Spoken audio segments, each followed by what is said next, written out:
தமிழக முதலமைச்சர் விஜய் அவர்களின் பிறந்த நாளை முன்னிட்டு தமிழகம் முழுவதும் கழகத்தினர் பல்வேறு நலத்திட்ட உதவிகளை வழங்கி கொண்டாடி வருகின்றனர். இதன் ஒரு பகுதியாக நாகப்பட்டினம் மாவட்டத்தில் வறுமை கோட்டிற்கு கீழ் சிதிலமடைந்த ஓலை குடிசைகளில் வசித்து வந்த ஏழை எளிய குடும்பங்களுக்கு கழகத்தினர் நேரில் சென்று உதவியுள்ளனர்.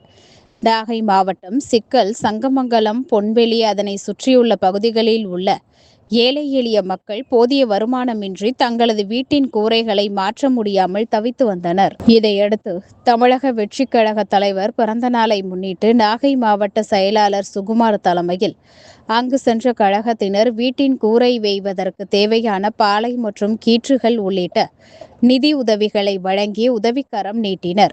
இதேபோல் வேளாங்கண்ணியில் வசிக்கும் ஏழை குடும்பத்தினர் வீடுகளுக்கு சென்ற செயலாளர் வேட்டி, புடவை உள்ளிட்ட நலத்திட்ட உதவிகளை வழங்கினார். இந்நிகழ்வில் கழக நிர்வாகிகள், உறுப்பினர்கள் உள்ளிட்ட பலர் கலந்து கொண்டனர்.